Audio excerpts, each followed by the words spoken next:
All right, let's do some game picks. What's your best match or game pick? What is my best match or game pick? I mentioned the other day, if you had read my NFL article, I had Baltimore -4 and the under in the London game because it's the London. Hooray! Again, 1 point. 1 point. Oh, was it? Yeah, It's still under. Still under. Yeah, no, it's just like, that was squirrely. It was well under.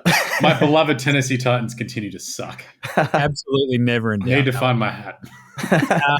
The London smashed that one. Happy with that. And a couple of the other reads from the NFL article in terms of the game picks and gear.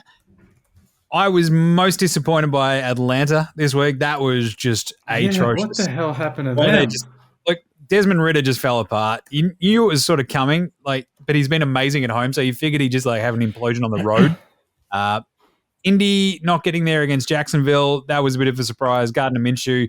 This is the thing. When you're a backup quarterback and someone steps in and the other team actually has a bit of time to go, oh, we're actually preparing for Gardner Minshew, as opposed to Gardner Minshew coming in going, ha ha, look at me, I'm Gardner Minshew.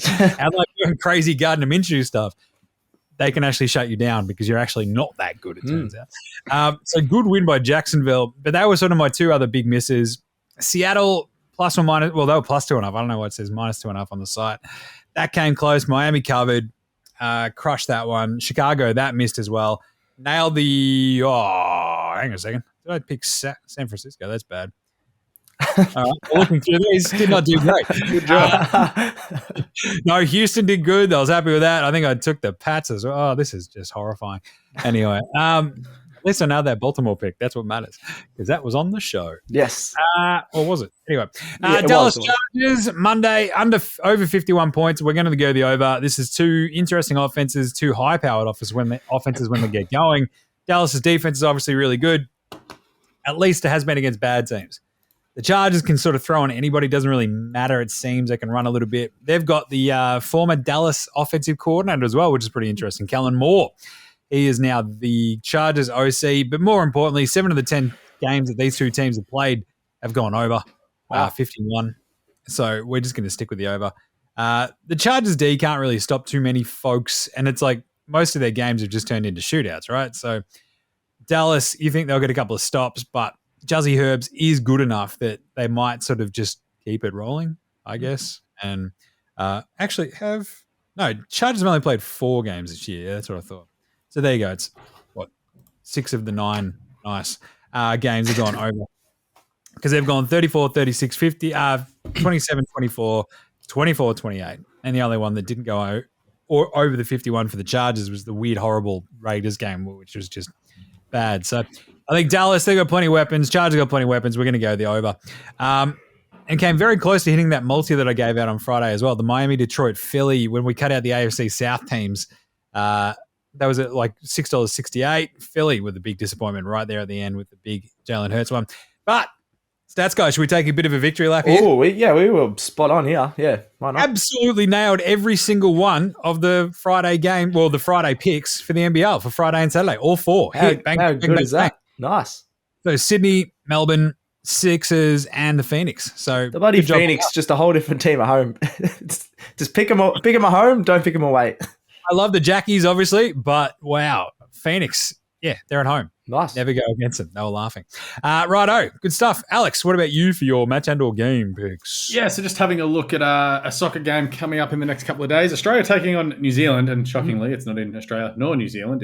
I can't even remember where it is. It's at Brentford G-Tech Community Stadium where Brentford play. Up the bees. What? I thought it's it was called the they're calling it the Ashes as well, I'm pretty sure. It's a new, because they originally had an Ashes like 80 years ago for this match and they found it again. So I'm pretty sure it's called the Ashes again. Which is a fun little. It shouldn't be, but there was an Ashes. I don't know, a long time ago. So there you go. But we're playing New Zealand in soccer. I don't know. It's weird. Let's keep going. I hate this. We've just gone silent. There is an Ashes of some sort. I don't know. I'm just angry. I'm like, what are you doing copying cricket soccer? Yeah, like, and it's Australia and New Zealand. Yeah, 8 years ago. In England. In England. Yeah, it's called the Soccer Ashes. It started in the 1920s. There you go.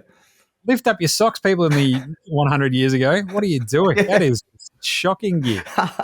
Anyway, I was just putting it out there. we weren't terrible against the Poms over the weekend at Wembley. We lost 1-0. And look, we should be too good for the Kiwis. We're $1.55 to win the game. That's a decent enough price. But given the way that we played the other night, we're very strong defensively. Stats guy's man, Sutar, was awesome. Yeah. He absolutely obliterated Ollie Watkins at one point.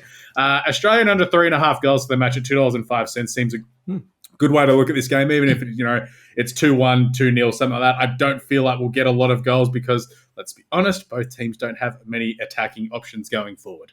Yeah, that's a good one. That's really good. That's awesome. It was 2-0 last time, and it's absolutely pouring in England. Or it was the other day. So I'm hoping if it's the same sort of thing.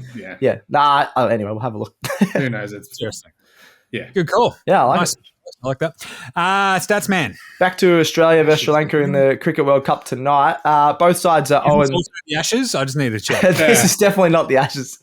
Nah, this is the Dilmar tea leaves. This is what it is. There you go. Both sides are 0-2, but the Aussies, I think, have looked a lot worse. They haven't made over 200 plus runs. Sri Lanka are at least averaging 335 runs in this tournament, including they scored a big score against South Africa, who we were horrible against. Aussies been in horrible form. Lost 7 of the last 10 ODI matches. And what surprised me even more was that Sri Lanka have actually won 3 of the last 4 ODI meetings. And all of those have been... So is this overall or against each other? No, sorry. So 7 of the last 10 ODIs we've actually lost just in general. And then Sri Lanka against us has won 3 of the last 4 times. And that's over the last couple of years. So it's pretty recent. You got similar teams. That one surprised me a lot. I was going to take the match line as I wrote in the paper and on the site, which was plus 5.5. Your India line got obliterated the other day too. I know. Oh, it almost got up sort of because they had 7 the wickets. But anyway. The Sri Lanka plus 5.5 wickets and plus 35.5 runs. I'm all over that. I think it's about $1.80. But going through the stats and how well Sri Lanka have been over the last even a year or so in one-day cricket. Being the stats guy, you are all over this. Exactly. So I'm going to go Sri Lanka at $4. They keep rising. They were $3.60, even $3.75. Now they're $4. I think you've got to take them considering the form at the moment and how they performed in the tournament. It's a good call. It kills me to do it, but we just I think the coaching staff of the Aussies, we'll find out tonight, said that they're not going to make any or many changes, which I think is silly when you're getting smashed, but we'll see. Yeah, cricket's weird like that though, isn't it? Where you go, well, we're not going to make any changes because we want to keep a little bit of continuity, but if continuity isn't scoring 200 runs in an ODI, like, what do you... Like there's 9 games in the tournament, so I reckon you can change it up a little bit when you got so many matches, but apparently not. You can also, like Australia can afford to lose, well, we've just seen England have lost 2 now, haven't they? So... No, have they? That was just their first loss? I think that was their first one, yeah. I think that was their first one. Which was your beloved New Zealand. You're in the box seat. Yes. Flying. Absolutely flying. Might say, check that cash out. Anyway, in India. I love this idea, though, like the going Sri Lanka, just because the Aussies just look at us. Like we could randomly bounce back, but it was like $1.80, $2.20. You'd be like, oh, yeah, but we're $1.30. Like, that's too short. Yeah. The value is firmly with Sri Lanka. Like, yes. I'd happily lose $20 backing Sri Lanka to see us come out and go bang. Like, that's okay. Yeah, it's a win-win either way if you bet on Sri Lanka. We don't suck. Imagine what you could be buying instead. For free and confidential support, call the number on the screen or visit the website.